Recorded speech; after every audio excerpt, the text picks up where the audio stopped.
You're now live, Mark. Good evening. This is the April 23rd meeting of Global Faith. I'm Rob Rohrbaugh, here with Dr. Mark Christian in Omaha, Nebraska. If you are new to us, we are ambassadors of the gospel of Jesus Christ. We are advocates of the victims of Islam, and we are champions of the United States Constitution. It's a privilege to welcome everyone, whether you are normally attending remotely or whether you are normally attending in person in Lincoln or Omaha, Nebraska. We would like to get started. Let's open with a word of prayer. Thank you, dear Lord, for the opportunity to meet this evening. We pray for those impacted by the Wuhan coronavirus and the economic shutdown. We pray for protection, for healing for all, and the restoration of our livelihoods. We thank and bless all those who are working to protect people from the ravages of this virus and to restore our economy. We ask your blessing and guidance for this meeting. In Jesus' name, amen. You may submit questions to Dr. Mark throughout the presentation. Simply click on the Q&A button at the bottom of your screen, and he will answer them during the Q&A session. Dr. Mark Christian, the virus and shutdown present challenges for people worldwide for the past month. That includes your followers who submitted several questions, such as this one from Georgia. So much disturbing news. Is it fear-mongering? Conspiracy? What is behind it? Good evening. Thank you, Rob, for the introduction. I really appreciate it. And thank you for all joining us this evening. I'm a very personal person. I like to talk to people, but we are confined in our homes and restrained and taken, many of our liberties have been taken away from us because of this virus and so forth. And I bet many of you are very sick and tired about talking about the virus and what's going on and so forth. At the same time, you know, it is the topic of the day and we have to address it. And I'm coming up with some points that I would love to share with you today, where we can take the virus from a different direction and different side. I am sick and tired of it as well. I'm going to bring in my expertise, my information I'm collecting across the globe, and I will answer any of your questions, even if this is not part of the topics that I'm sharing today. And one thing that I want to start with today is the myth and the things that's going on. So I really appreciate the first question that you presented, Rob, is today, I am seeing lots of people staying at home and working with lots of, you know, conspiracies and lots of information here and there that is kind of creating a real problem. And this is a serious issue. You know, some people are doing it so they can get, you know, maybe they're bored.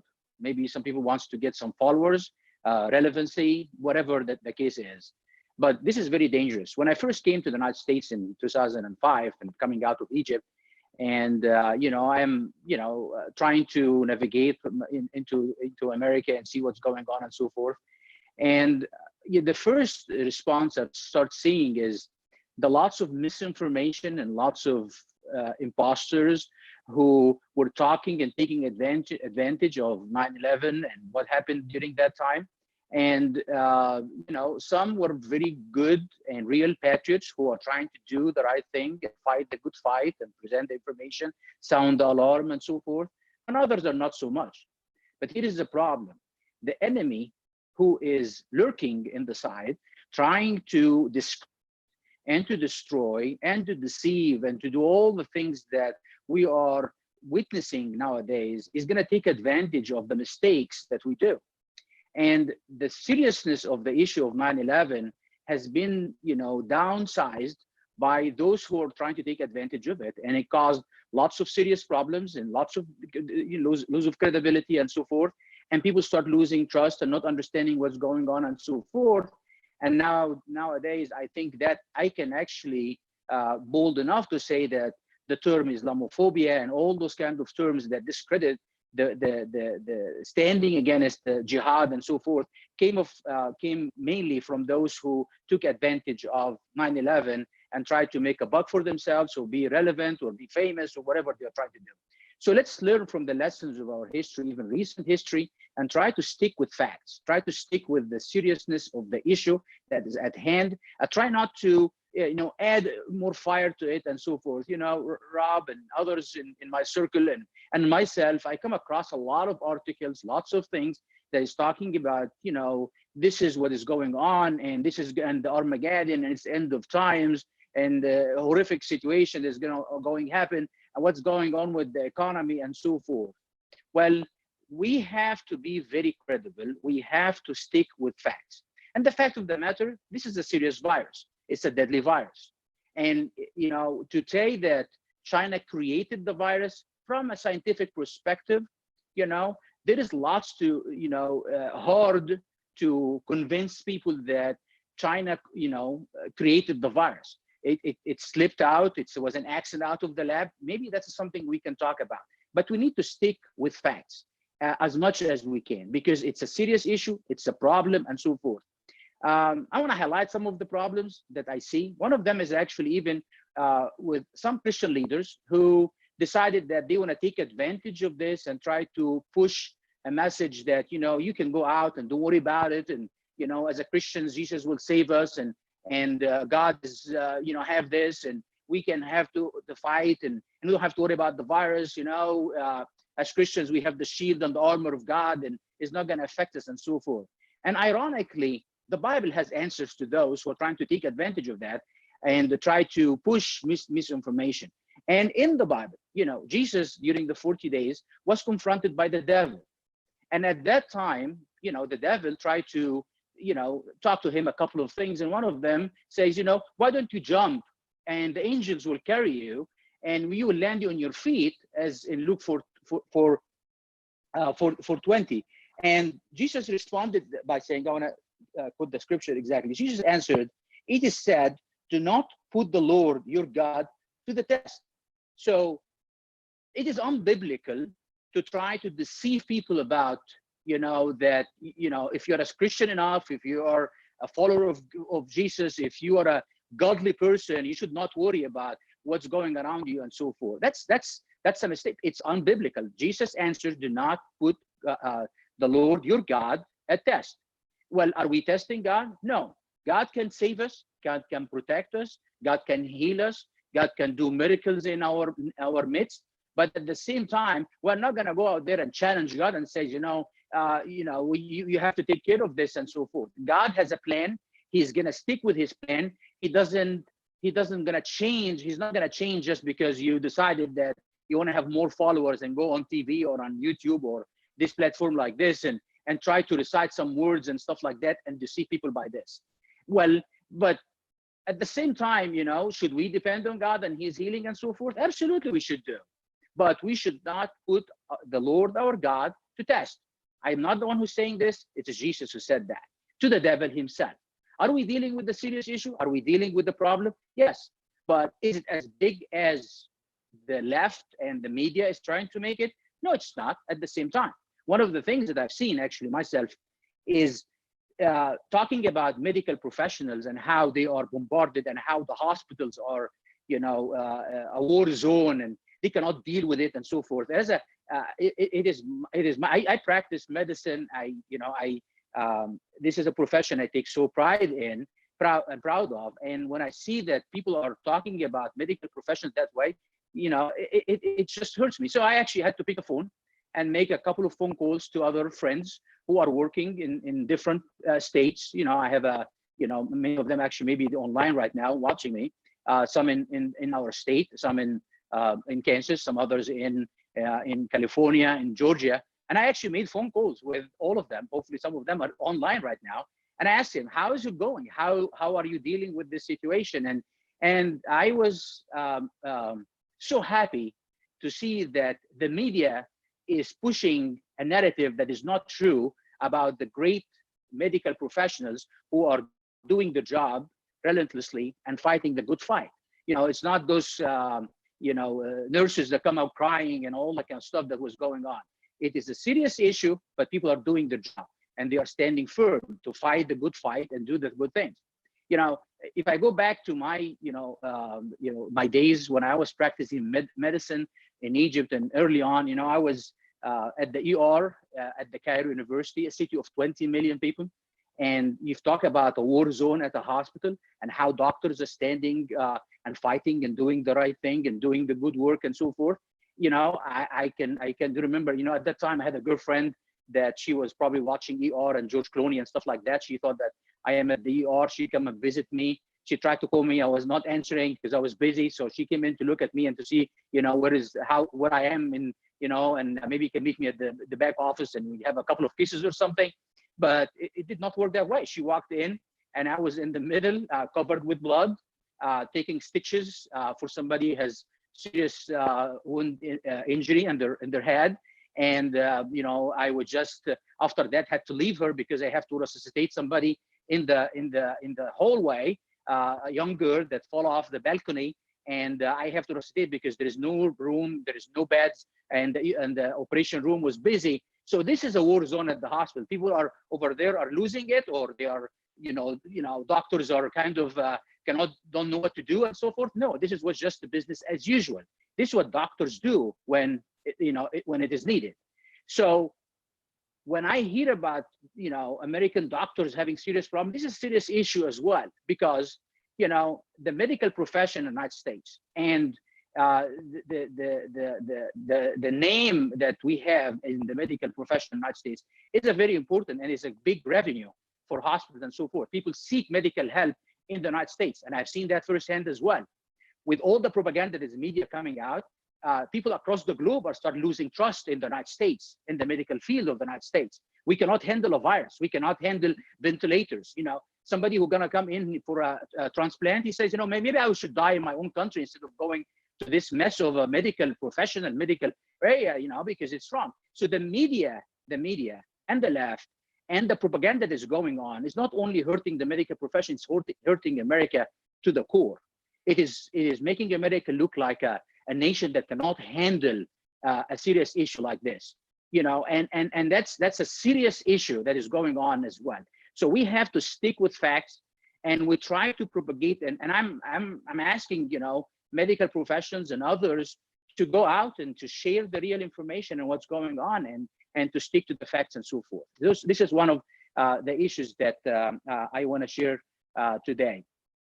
You know, the other topic is I would love to talk about what's happening in the Middle East, what's happening in Europe, what's happening in the midst of our country, and answer some of your questions. So, you know, many people talk about how the Middle East is dealing with the virus, and are they closing mosques as well or not? Number one, I want to highlight that, you know, to stop the churches in the United States is a wrong thing. But at the same time, I think I'm applauding those who came up with great ideas of, you know, going out and finding better ways to continue the worship and continue doing the things that we should do as Christians, and practice our own faith and have our gathering. Easter Sunday was not like the normal Easter whatsoever, but at the same time, many pastors, many churches stood up for the seriousness of the issue. And I was amazed by different preaching coming out of Fox News in the morning, and I was able to actually do at least 3 or 4 churches that day. So there was something, you know, good out of this. And again, we should not challenge our Lord, our God, and put him into the test. But at the same time, we have to abide with things, but we have to voice our opinion, and we have to speak with facts when we are dealing with this. Talking about the Middle East, I've seen things that's very interesting. Okay. Number one, you know, I had lots of questions why we're not hearing about jihad and attacks and terrorist attacks and so forth that is going on nowadays as normal, you know, because everything is on hold. There is no flights, there is no interaction whatsoever, people staying in their homes, and it's slowing down. But make no mistake, many of the imams, many of the jihad leaders are propagating lots of, you know, messages out there, and taking advantage of the misinformation that's coming out of CNN and the media and so forth to destroy and to fight against America, and say how America and how the West and how the Christendom is destroyed by the virus, and it is God's wrath on them and so forth. So they are doing their own jihad in their own way, but still we do not see much of terrorist attacks. We don't see even crimes in New York. They said it's low and stuff like that, just because of, you know, the virus and what's going on. But There is few things that's happening in the Middle East as well that is very, very interesting. Before I continue going, do you have any questions for me, Rob, so far, or I should keep going? We have some coming in. So go ahead and submit your questions even during my talk. I'm willing to answer your questions as we go. I don't want to talk at you. I want to talk with you so we can have a conversation with each other. So if you are listening, if you're watching, just go ahead and submit your questions so we can have a conversation with each other, and don't be shy from asking any questions. I think all of us is going to benefit from this. Go ahead, Rob, if you have anything right now. Yes, sir. We have a comment from Minneapolis about the mayor. Perhaps this relates to churches and mosques and what we are doing about continuing worship. In Minneapolis, the mayor issued a permit allowing a mosque to broadcast daily a call to prayer using loudspeakers. Are mosques closed like our churches? To answer that question, the rules and regulation that was implemented by the United States government, whether on the state level, on the mayoral level, or even on the federal level, applies to everybody. So you cannot gather more than 10 or 6, whatever numbers in different states, more than 50 and so forth. Applies on everybody and supposedly apply to everybody. Would be some leniency within the mosques. I don't want to point at some places, but yes, there is some violations within the mosques. And I mentioned that in the previous broadcast, because according to Islam, Christianity is so much loving, so much forgiving, so much, accepting and so forth. Islam is not so much. Islam, a man has to go to the prayers, especially on a Friday. Otherwise, he is charged with apostasy. So there is a big penalty for not attending mosques according to Islam, and it's a serious issue. So some mosques are, trying to go behind the government back and doing things, and there is some leniencies going on with some mosques. But in the majority of mosques, no, it's not. And even, I was going to be talking about Saudi Arabia and what's happening. It's some historical things that's taking place. So I really, I don't want to point fingers. There's some leniency with mosques. Any more questions? All right. Thank you. Wouldn't it be a safer and more beautiful world if ICWAN, that is the Muslim Brotherhood, was designated as a foreign terrorist organization in America, as it has been for quite a few years in 5 Muslim majority countries? Wouldn't we be well served by putting designating a public enemy number 1? This is like a regular question that I get all the time, and I actually answered that question multiple times before. And if you go to our website or go to our YouTube channel, you will find my answer there, but I'm going to go very quickly to answer that question.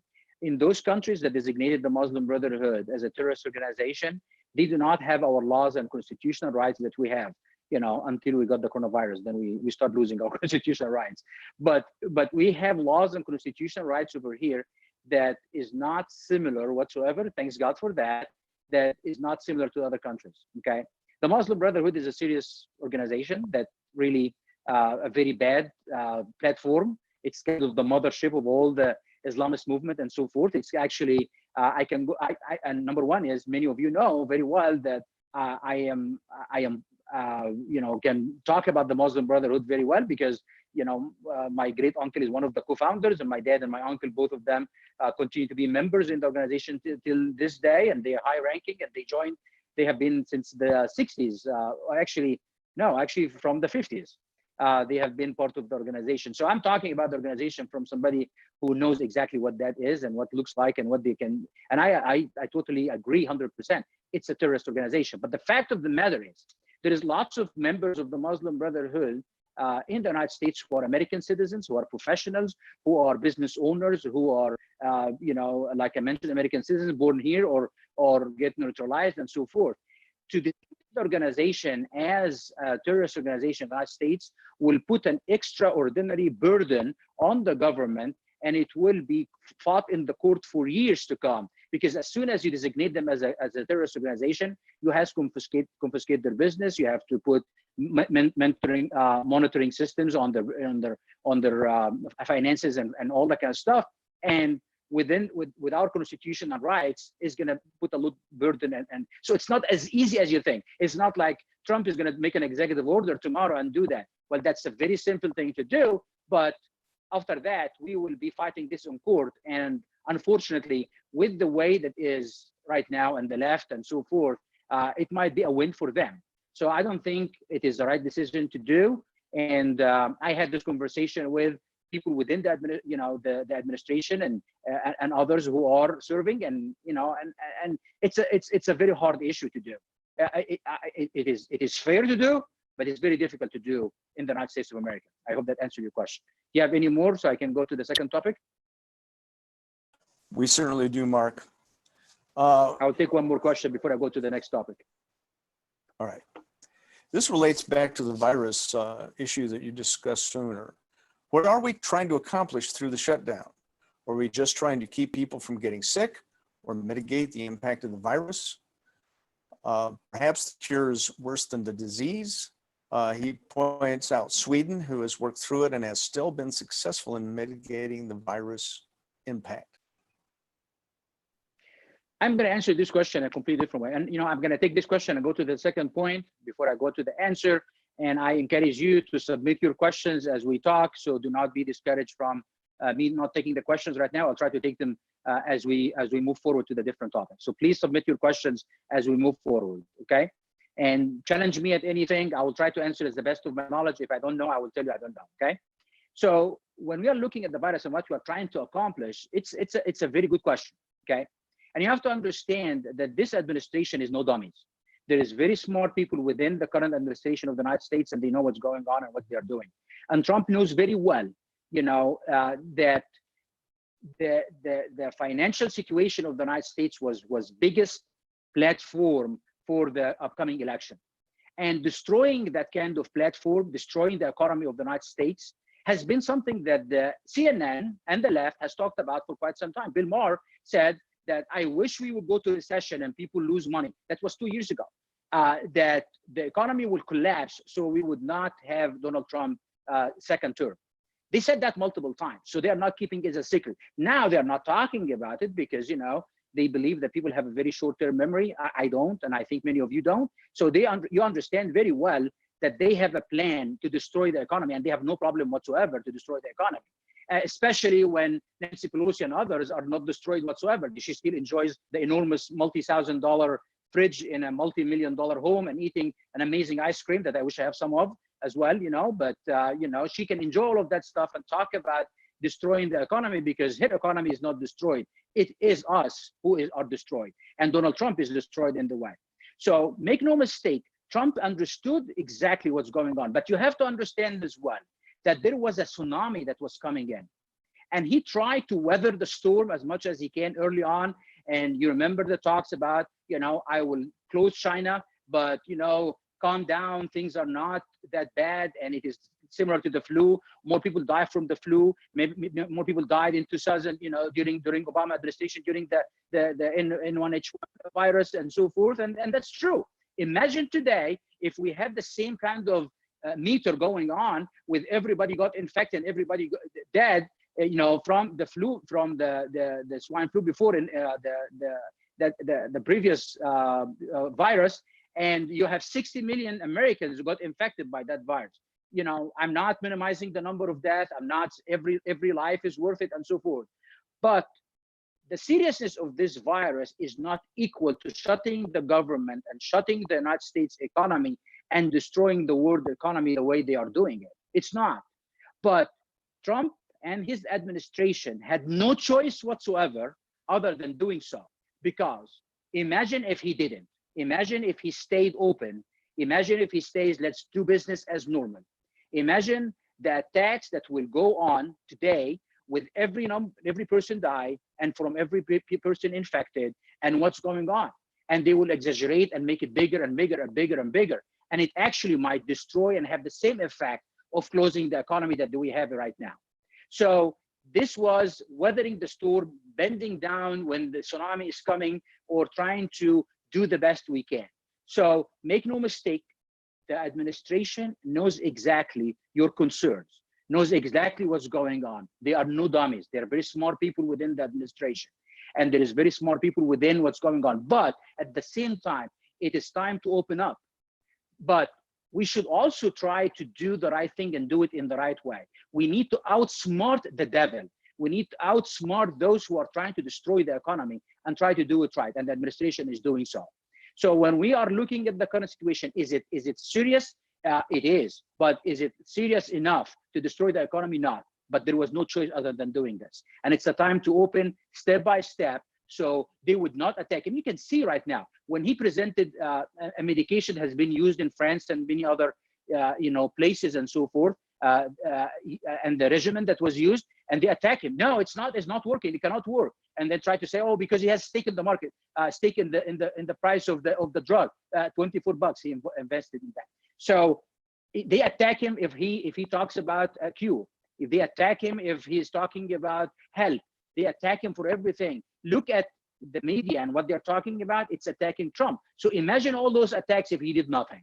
And right now, when he's opening, they're attacking him as well and attacking the administration as well. And this is a problem that is not happening in the United States only, but it's happening globally. There is a big fight going on between the Trumpy kind of mentality that is going throughout the nations. I mentioned this is not only Donald Trump administration and what's going on in the United States. It's also what's happening in England, what's happening in Brazil, what's happening in other nations who are following accord by kind of pulling the country out of the globalist and out of the open borders and out of one world economy and so forth.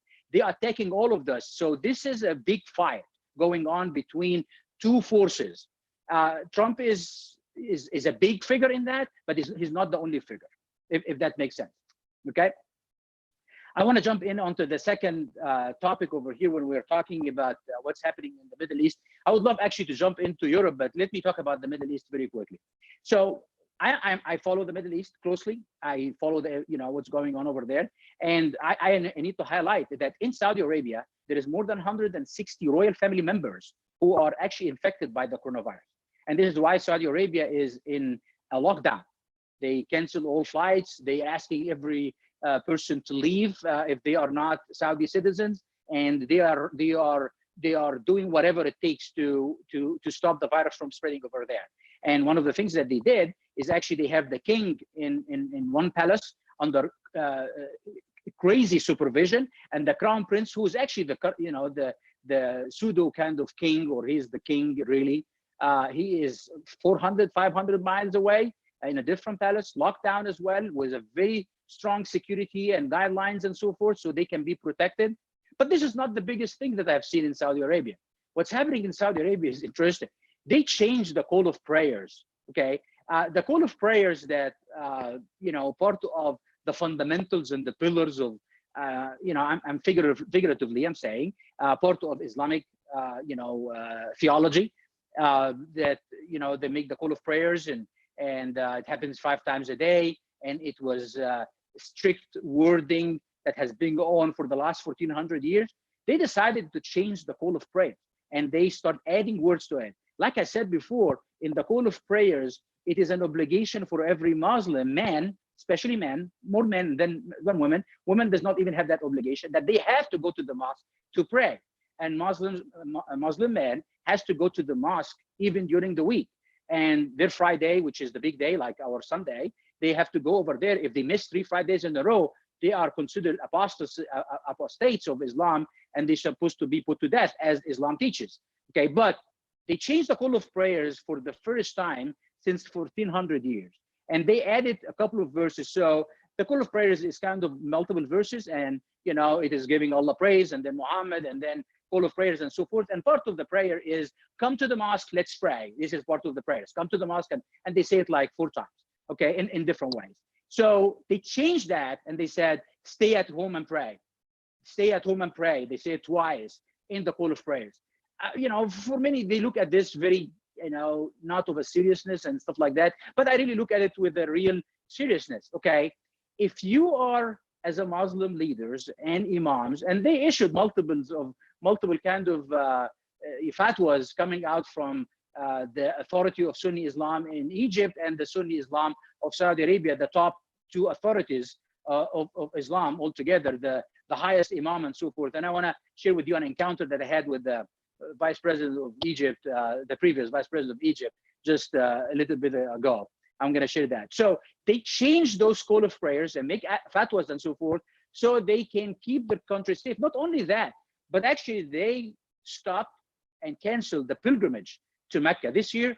And also Ramadan is about to start, and there is a major prayer that happens only during the month of Ramadan, and after, you know, in the evening and so forth. And usually the mosque in Mecca and the mosque in Medina is packed. There is millions of people over there. My dad usually be there all the time, every year for the last 40 something years. And for the first time, they canceled those prayers. And yesterday they issued a fatwa and says, well, we're going to have the imam only praying so we can broadcast it on TV, but everybody prays at home. They are locking the mosque in Mecca, which is the major mosque where the Kaaba is, with the black stone, with the black cube. All of that has been shut down for the first time in 340 years. And it has been shut down before that, you know, altogether like 8 times. And it was usually a serious issue. So today they are shutting down the mosque, shutting down the graveyard of Muhammad. By the way, Muhammad is dead, and he's under the ground, is in a grave supposedly, and he's not alive. He's not God, but he's dead.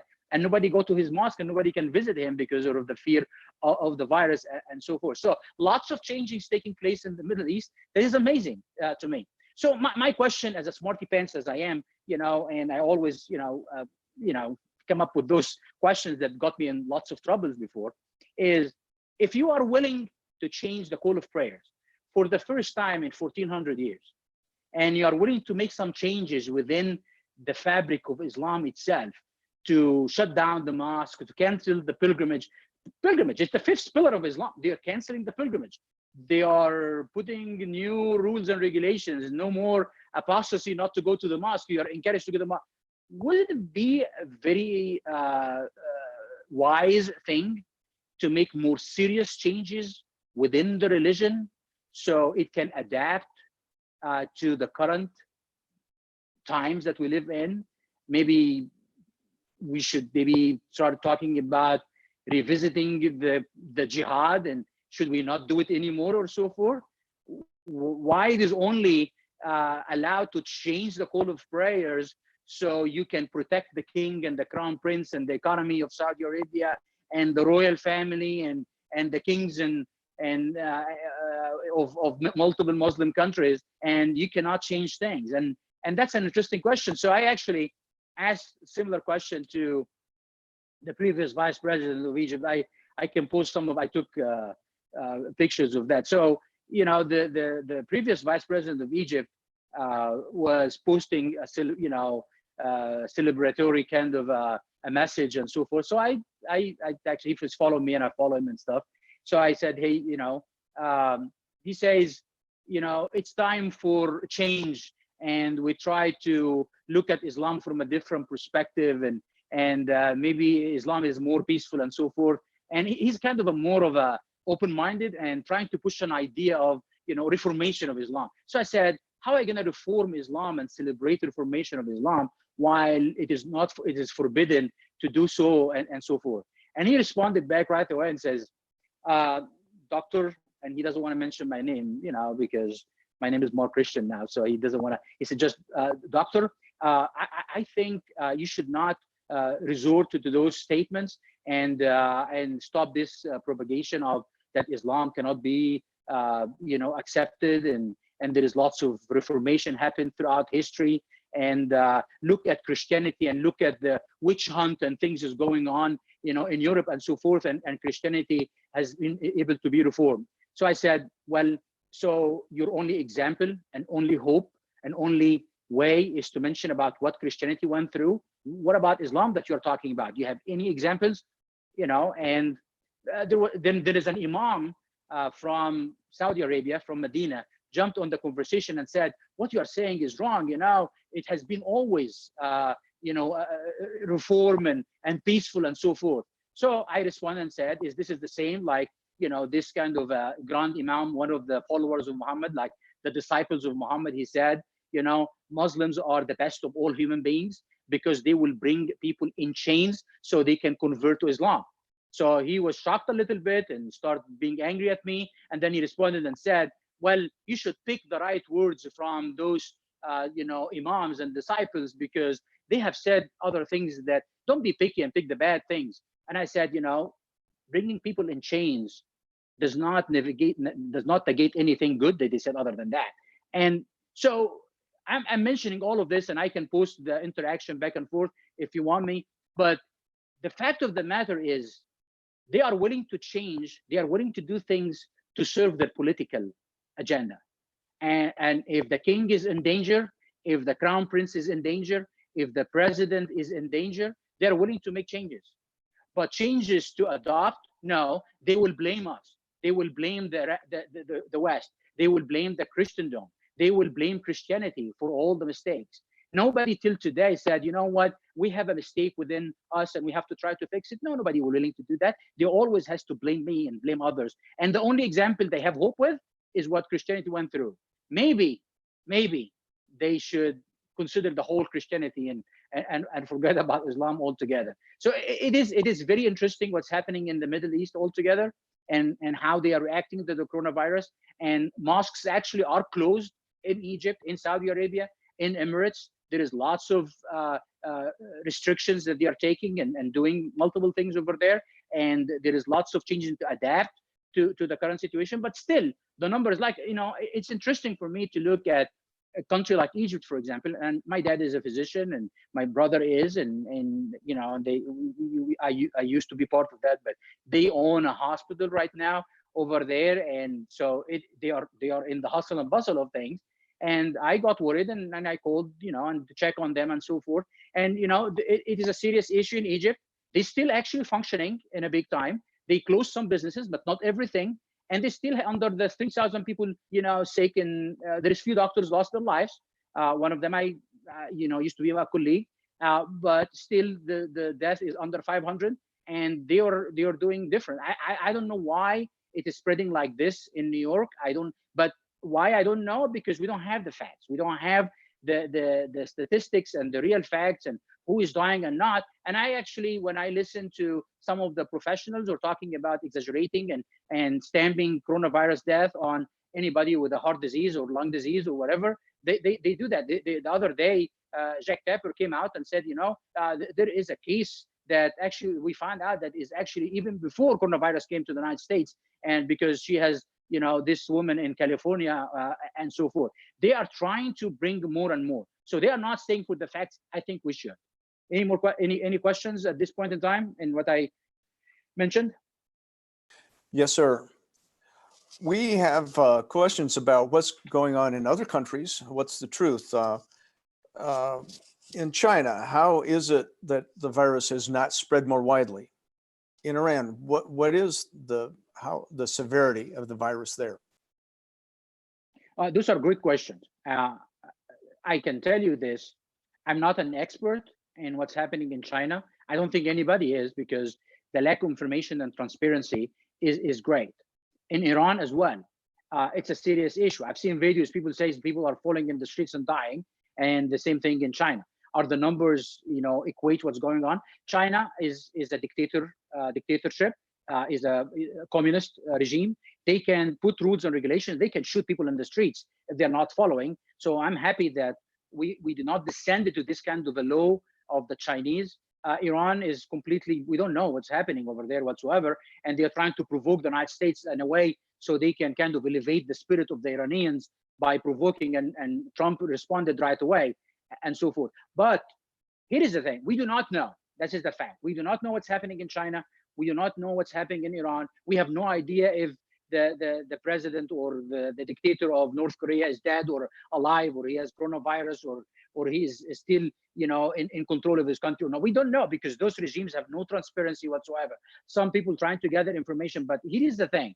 The left is having so much, or the media is trying to propagate a whole bunch of lies as well about those countries, okay, and about what's going on over there and so forth. And actually, it was very funny that Anderson Cooper the other day was bringing a study coming out of China to convince Las Vegas mayor to change her way of opening their country. And actually, she laughed him off and said, "We are not in China," you know. And I like her answer so much, because are you seriously bringing China to talk to a mayor in the United States? And this is exactly what she told him. But here is other thing that you need to worry about, okay?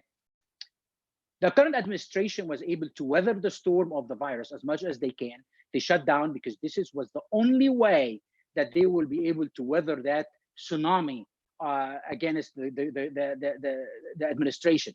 But at the same time, if we follow accords, if we do what we are supposed to do, I trust that things will work out and we get out of this pit very quickly. But you know, there is also misinformation. No, we're not gonna, you know, it's over, we're done, the economy is, no, it will. And I will give you an example and why I think so. But the worst things, before I bring you that example, the worst thing is to add to this tsunami other problem, which is adding a war or a real confrontation or opening a new front in this war that we're going through. And this is what the left is trying to do their best. They will be so happy to see us engaged in a fight with the Chinese. They will be so happy to see that we have, whether it is an economical fight, trade fight, or actually a real war with the Chinese, because that will really put so much, you know, on the seriousness of the issue that we are dealing with. And at this point in time, I think collapse might be the outcome. And the current administration, Trump and Pompeo and others within the administration, if you hear them very well, they continue trying to minimize the problem with the Chinese and what's happening. Well, I am not of the belief that the Chinese created the virus, but the Chinese is responsible of the spread because of the lack of transparency and lack of information, and also the things that they have done. They did not share information and so forth. And they might cover up for an accident took place out of the lab, because creating and engineering a virus is a very, very complicated scientific method. Doing small mutation to a previously existing virus to be in the form of it is right now in the lab, that's a possibility, but it's not creating a virus or a biological weapon and so forth. The left would love to see us engage in a war with China in any form, shape, or form. This is the worst thing to do right now. And I think the current administration is very wise, very prudent, doing the right thing to weather this kind of a storm as well, and not to engage with it. You know, here is a thing that I would love you to think about for a second. You know, we have an enormous,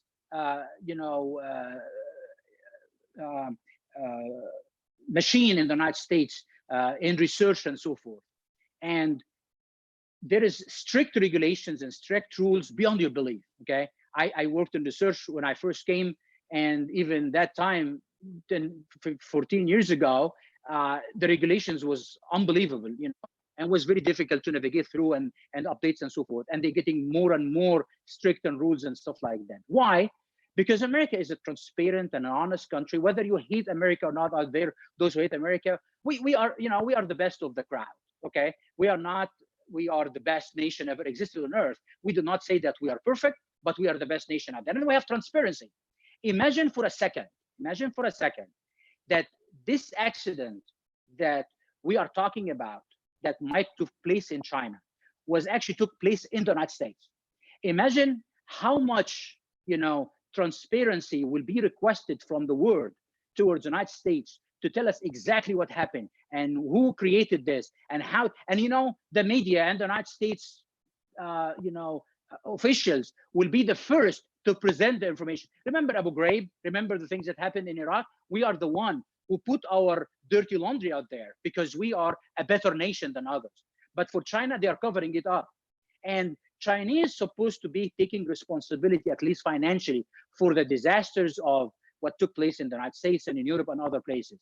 But if it was America, everybody will be very quick to rise and run and to try to make and keep America credible. With China, it is very hard to do that. I think the United States government, they will do something.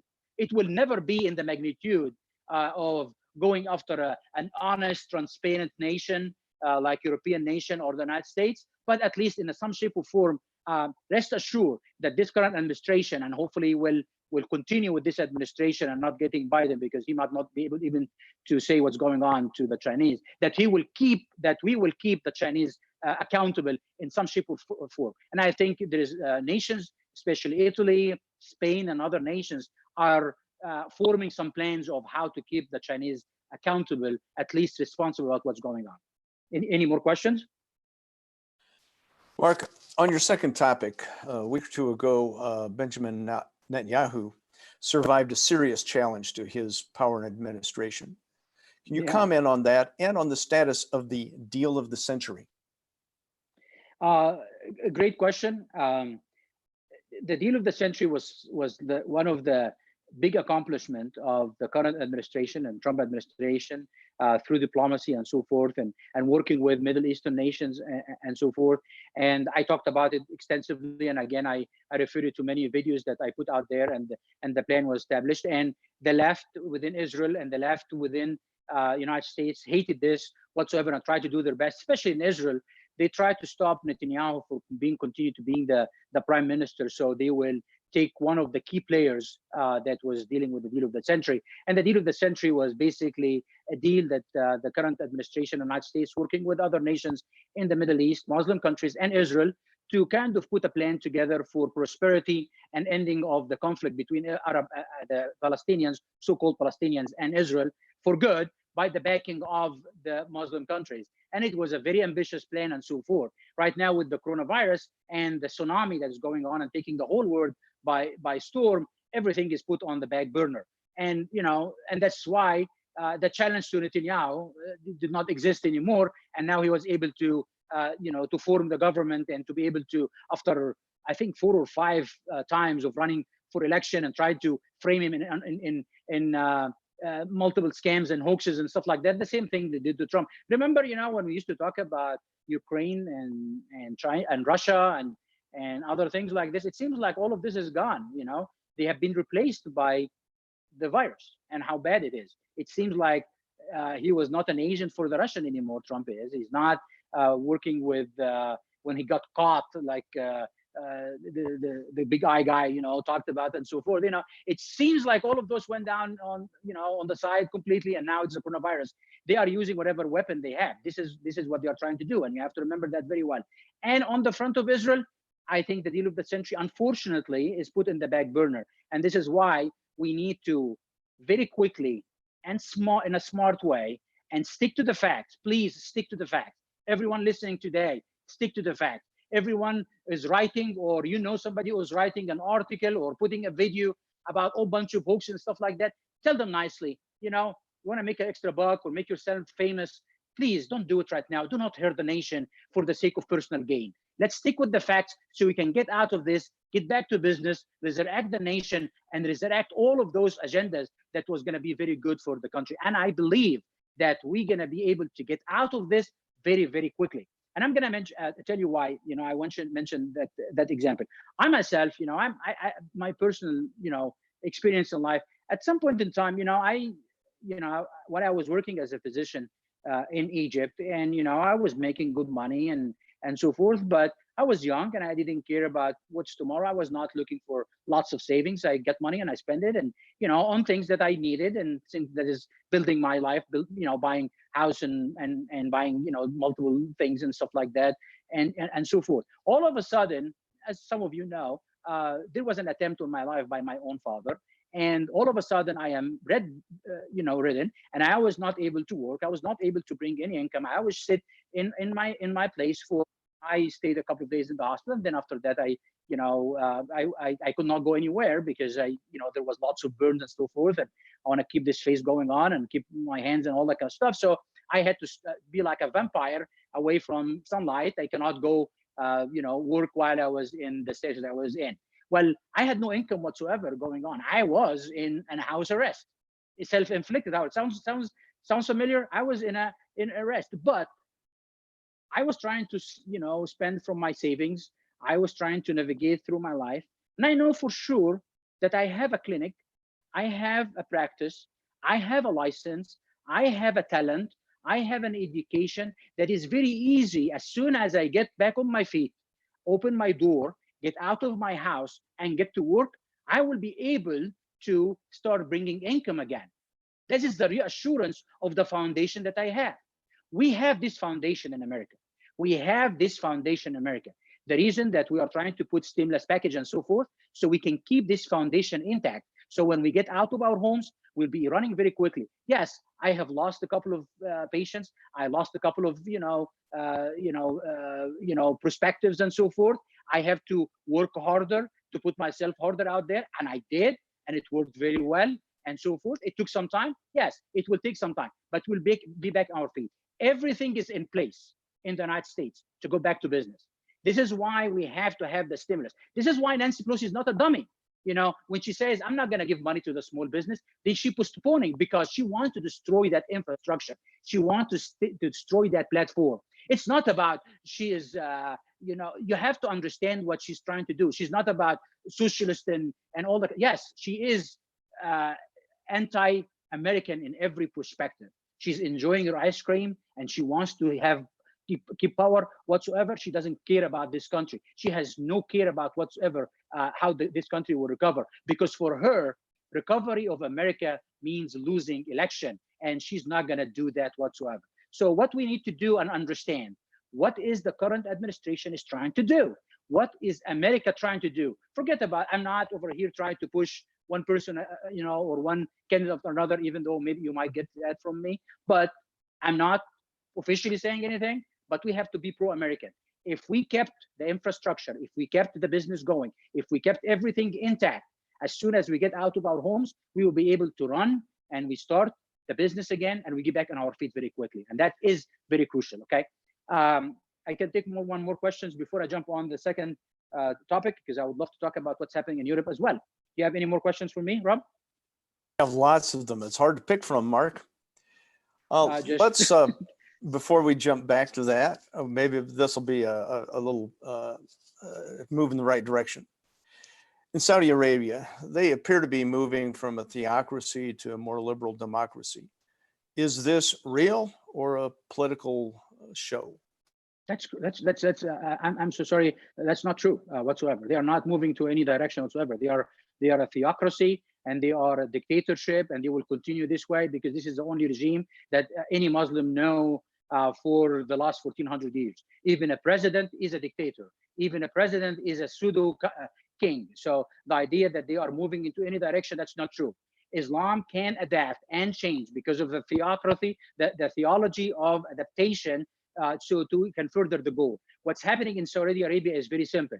Saudi Arabia wants to diversify their income so they would not depend on oil only, and the crown prince wants to be the king and change the trajectory and the direction of the royal family from being in Al Saud family, which is his grandfather family, into his own family. That is what's happening in Saudi Arabia. Do not be deceived. What's going on? Saudi Arabia is still the same. It's the biggest Muslim country. The custodians of the mosques, they will continue being Sharia abiding. They are going to be doing everything. Everything else is a flash. So don't be deceived. Any more questions? Certainly. One of our listeners or viewers, declared that he had heard that Muslims are blaming our God for the pandemic. Oh, absolutely. If so, I said that does earlier. that mean that they acknowledge our God? Well, they didn't. No, actually, well, it's a great question. It is actually, Muslims are trying to, Allah have forsaken them a lot because he doesn't exist. Unfortunately, not fortunately, actually, fortunately doesn't exist. And they are trying to stick to anything. And this is why they are desperate. So nowadays, even the virus is attacking them in their homeland, and there's people are dying there as well. But they are so happy to see the death toll that high, and they see the media crying wolf about what's going on and the failures within the United States and so forth. So they're saying that their God, Allah, is destroying the West and America, and taking revenge for America's actions in the Middle East, in the Muslim world, and so forth. So you are probably not getting the essence of what they are trying to say. They are saying that Allah is taking revenge from America and from the West and from the Christendom and taking and keeping Islam high. This is what they're trying to say. So, you have any more questions? Lots. Can I wait for a second? I would love to talk about what's happening in Europe but I'll just make a couple of statements. I'm not going to go into details that I was planning to do because we're running out of time, and I can answer more questions. I think we can stay for a little bit more. What's happening in Europe is very interesting. It's a horrific situation, especially in Italy and Spain with the death toll and all that kind of stuff. But if you look at what's going on also at the core of it, it's a very interesting, okay? Because with the virus, with the open borders, the virus came in.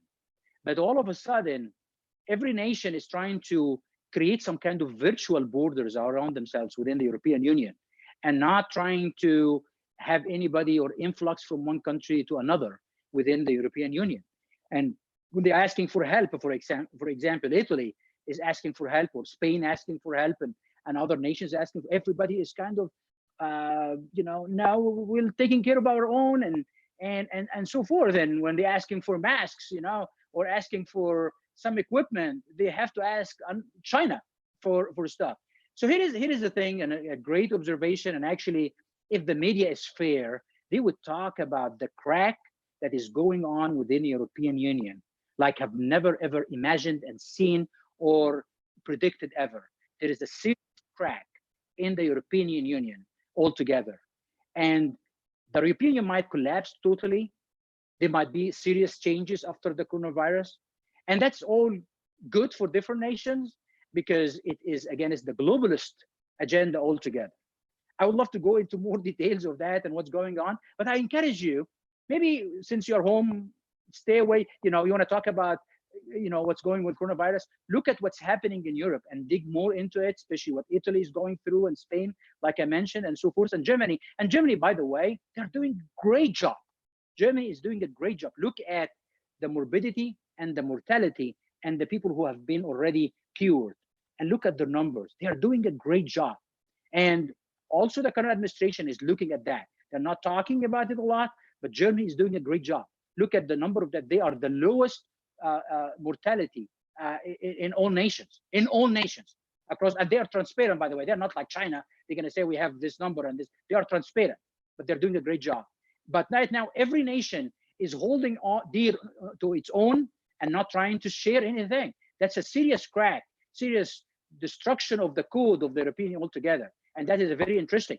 It seems like when there was a movement of deception and winning over, the nationalist ideas, all of a sudden there is a crack within the globalist ideas altogether. This is a serious war going on, and we will see what the outcome of it. There is lots of information I would love to share, but let's take a couple of questions. All right. Do we have to close at 7, or we can stay for 5-10 minutes? If I always ask people when I'm talking to, but online it's very hard to get an answer from everybody. But maybe I will be a dictator today and maybe take extra 5 minutes or so. Mark, you do not have to close down at the top of the hour, so keep going. Thank you very much, Mary. If it's okay, if there's people that have questions and so forth, okay? We certainly have enough to keep going. Okay. Here's one. And I have more topics to talk about to keep going too, so we're good. Let's see if we can get to the people's questions.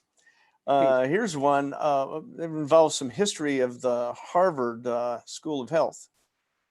It was the Harvard MIT School of Health, which was founded in 1913. In 2014, they changed their name to the Harvard T.H. Chan School of Health. Wikipedia says a donation of $350 million was given to them from that person, T.H. Chan, the largest in public history.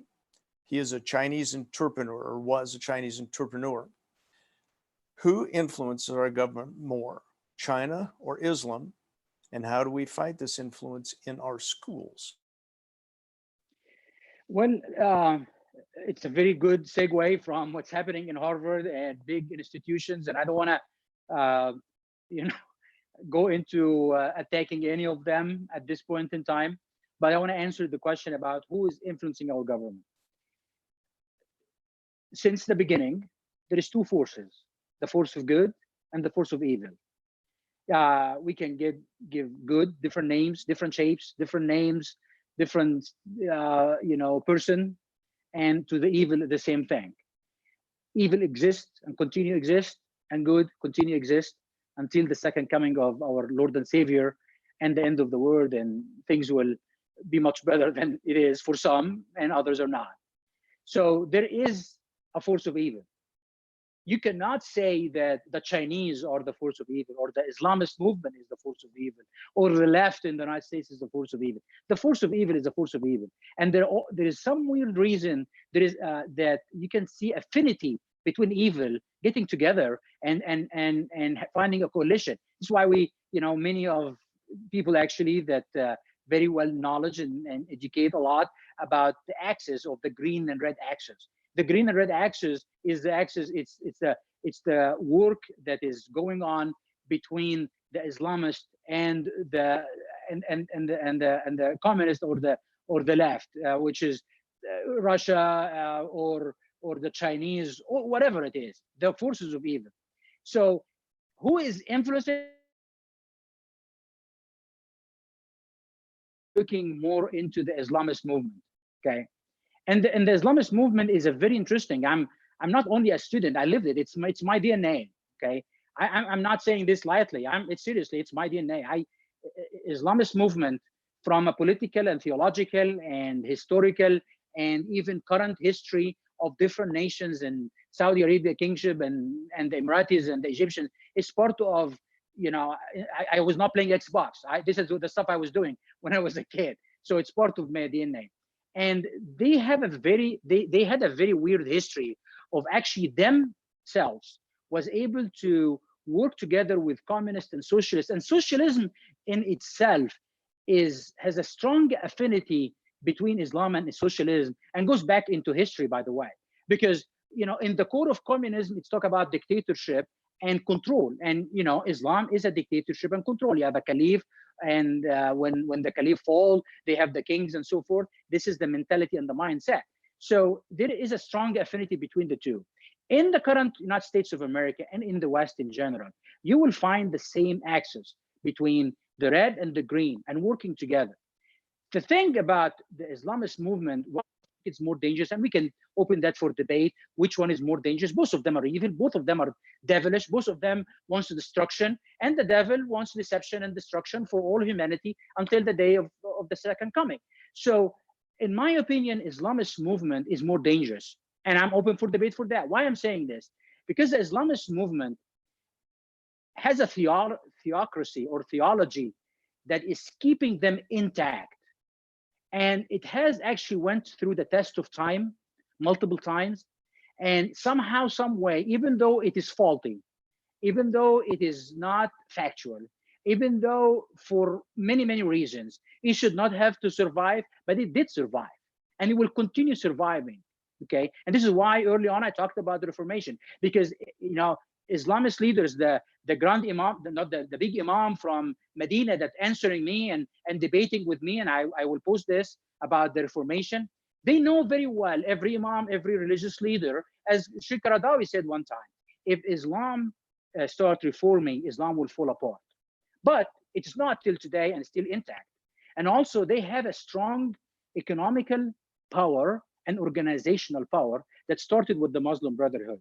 In my opinion, actually, as a student of history of Islam had multiple dynasties and multiple, like many of you knows about the Ottoman Empire.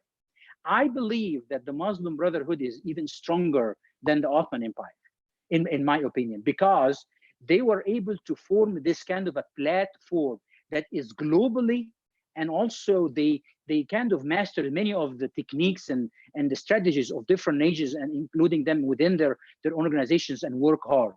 So it is kind of a web and a network that is well financed and has a backbone of theology and lots of followers. And when they die out, they come again. And they did not get the real test of the socialists with Reagan fighting them. They did not get that kind of fight like Reagan did with the communists and the communists of the USSR.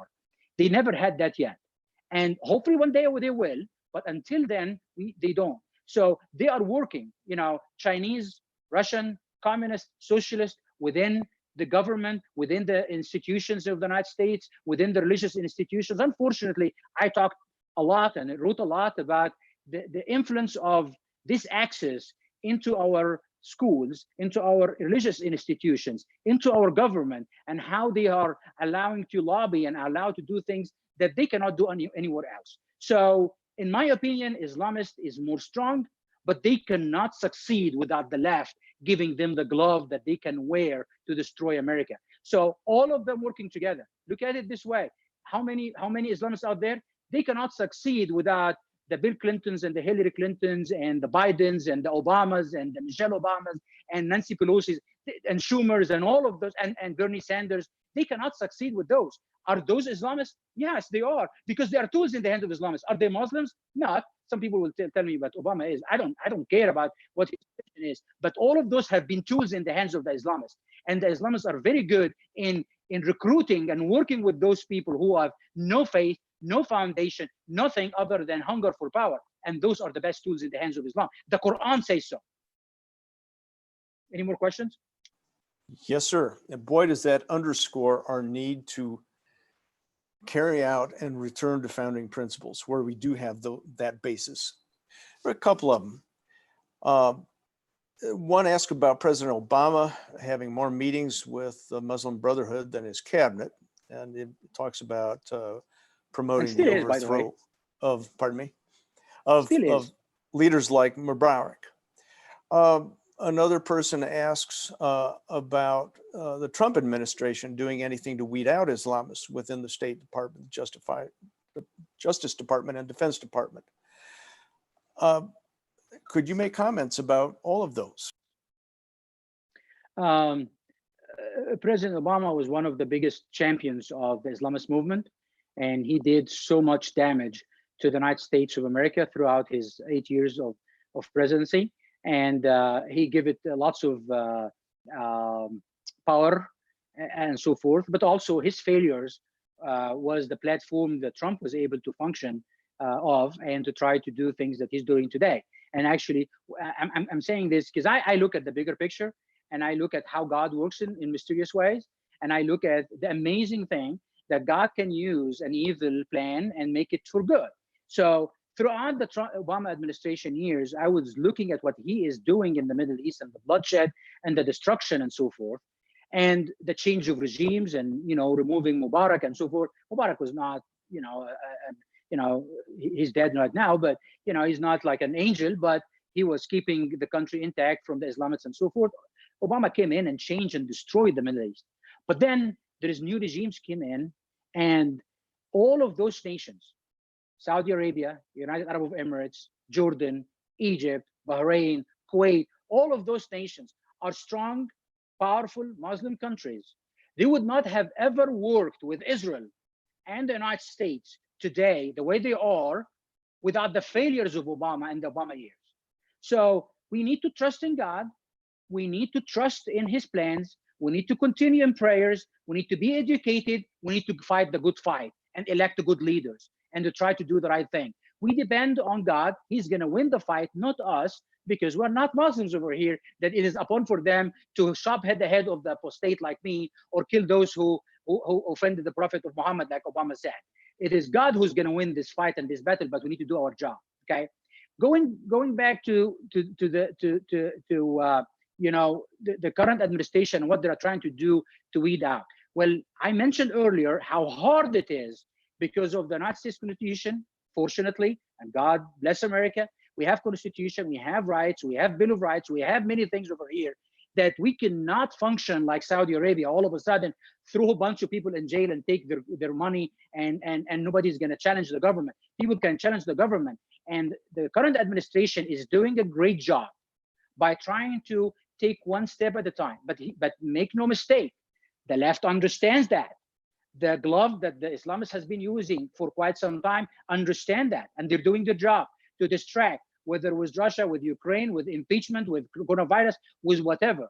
They are doing whatever it takes so he would not succeed, the administration would not succeed. Mike Pompeo understands Islam. I take pride of understanding. I told you it's part of my DNA. Mike Pompeo is a smart smart man who understand the seriousness of issues. You know, I was talking to him. I was amazed. This is just an amazing man who knows exactly what's going on. God bless him. And there's many others within the administration like this. So they are trying to do a good job. What we need to do is do our part. Continue educating, continue fighting, and most importantly, continue praying and doing a job, and stick with facts. Please, every time you say a lie, so you can have a personal gain, so you can impress others, or to put an article out there about, you know, Bill Gates and what he's trying to do, and try to connect dots that do not exist, you are destroying your country. It's a serious issue. So maybe you need to stick with the facts, because the facts will set us free. The truth will set us free. Okay. So, any more questions? Yes, sir. Back to what you talked about earlier, the President Trump's choice of doctors like Fauci and Birx. This question relates to Dr. Fauci in particular. Why did he allow Dr. Fauci to be on the committee of experts? And we might ask another question, more relevant now. Does he have an opportunity now to switch to or involve doctors with a different point of view, like David Katz or John Ioannidis, who have a little different view about what it takes to truly mitigate permanently the effect of this virus? This is a smart administration. There is lots of smart minds going on. Dr. Katz was on Mark Levin, as you know, Rob, and others, to push some information out there. That is not haphazardly happened. This is very well organized, and many other things is happening the same way. So if you go back to what I mentioned earlier, why Dr. Fauci and others within, there was a tsunami coming in. And think about it for a second. If Trump ignored all of it, how the media would have been reacting today? Think about it for a second again. What would have the media, the left, Biden, Nancy, others would have reacted today if Trump ignored it completely, if he fought this tsunami? Sometimes it is prudent, smart to weather the storm. It was a storm, but was exaggerated and manipulated and used by all of those I mentioned. There was no other choice other than bringing those people you mentioned on others and to do what happened and what is taking place today in the country. There is some kind of a navigation and a plan. This is why the left says, tell us a plan. No, he's not going to tell you the plan. There is a plan, and things are going and working in a different direction. And we need to keep an eye on what we need to do today. Continue fighting for your liberties. Continue fighting for your rights. Continue voicing your opinion for the need to work, need to get the economy going on, and say it factually, and say it in a proper way, and say it without adding or subtracting stuff that will take away credibility from us. You have to understand that there is youth around us. We need to win them in our side. And the youth are very well educated. There's many of them are educated. So many of them understand what's going on. Engage in a conversation with them.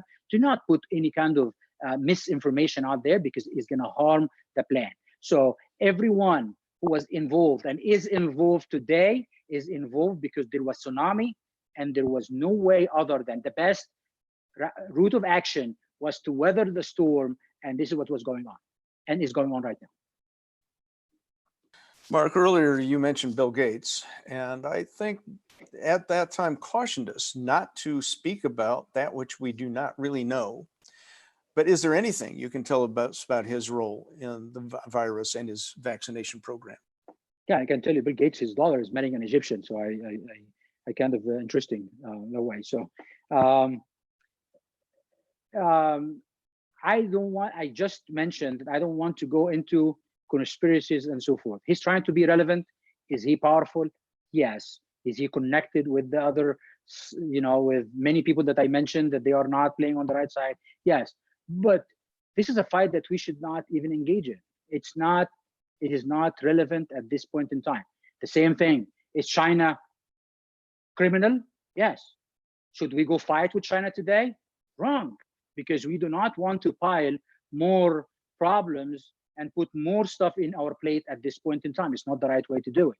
So when we go into a side fight, so we can enjoy our conversations about Fauci or Bill Gates, or the conspiracy that is connecting all the webs together and all the kind of stuff. It might be true, it might be not. Is it worth fighting for? No. Stick with your plan. Keep your eye on the target. Here is something that I learned about China from many people that I learned. The Chinese are very well equipped militarily and economically, and they are a very strong nation.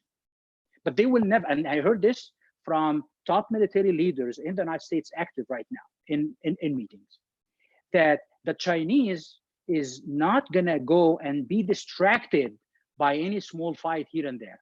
They are sticking with their plan. And their plan is what's gonna happen 10 years from today and 20 years from today. They do not get distracted in small fights and so forth. But if you go to their core, they will fight like no tomorrow. So it is dangerous to manipulate the Chinese today, but it's good to manipulate and know their game so we can play it as well. The same thing within the United States. Is it worth it to go and connect the dots about Bill Gates and make him the guy who did the virus? That's crazy. That is crazy. It's cool. It's not worth it. Is he connected? Yes. Is he trying to push his agenda? Yes. But is he the enemy? Not only him. Okay. So let's move on. Focus on your goal. Get this country back on its feet and keep us, better. Thank you, Dr. Mark. We certainly appreciate your wisdom and the clarity on the strategic situation and this warfare that we're in. As yet, nobody has talked about our northern neighbor, Canada. We have a listener that is tremendously concerned about pro-Islam Trudeau and the biggest mosque in North America in Fort McMurray, the power hub of Alberta, therefore Canada. It is 20% Muslim now. Can you comment on the relevance of that situation? I do have family members who immigrated, and they are Canadian citizens right now, and all of them are Muslims, all of them.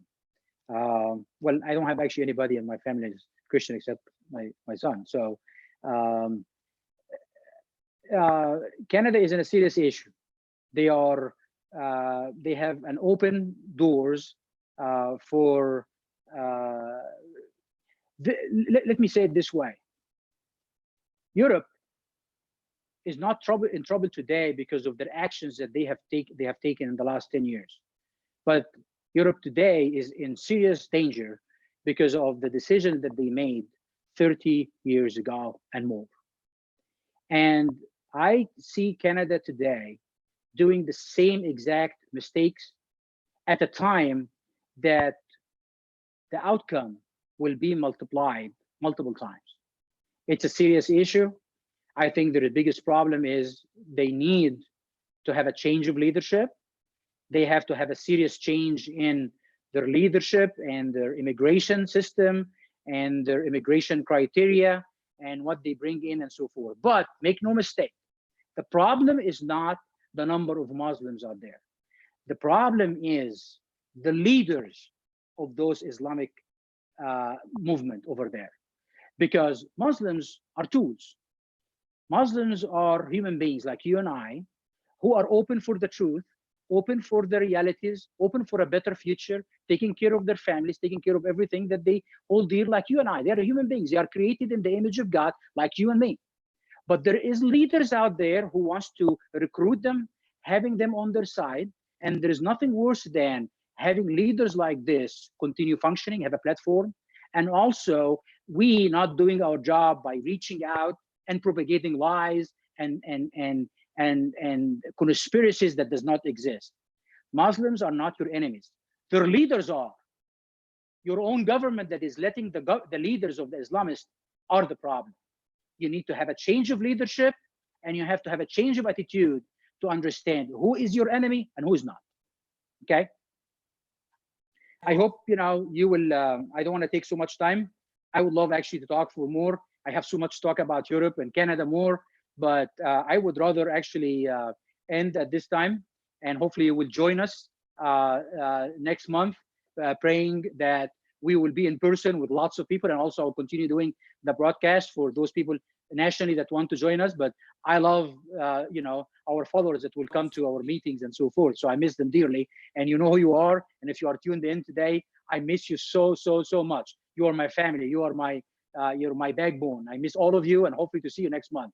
But if not, we will continue doing this, and I hope you will tune in and invite more people to come in. And please, also, I'm asking you to continue supporting by propagating the message, or by financial support, or by other methods, so we can keep this mission going and make it bigger every day. Many things has been canceled, the platform has been taken, and so forth. I'm praying that God will open the door, but I'm depending on you or tuning in to bring more people, and let us utilize this platform as much as we can. So thank you very much for tuning in. Thanks for listening. Please follow our webpage, follow our Facebook, follow me on Twitter. Let's have this conversation going on. And if you want me to post the conversation I had with the vice president and the imam, and one of the major imams actually in Medina, about the formation of Islam, I can post those, but I don't just want to push it for no reason. And I will do it's all in Arabic, so I will do the translation and send it out. So with this, I will end, and I will turn it into Rob. And thanks for helping, and everybody helping in the platform. Thank you very much, and you have a good night. Thank you, Dr. Mark. And thank everyone for your attendance this evening. We will hold a meeting in May on our usual fourth Thursday, the 28th. If possible, that will be in person in Omaha and Lincoln. And online too. Yeah, absolutely. Online with that atmosphere rather than, this homey atmosphere that we have now. We hope that on your screen you will find 3 items that you can use to keep up to date. On our website at globalfaith.org, our Facebook page, facebook.com/globalfaith.org. And you may also follow Dr. Mark on Twitter at @theapostate1. Once again, thank you all for attending. Until next month, may God's blessing and protection surround you. Thank you.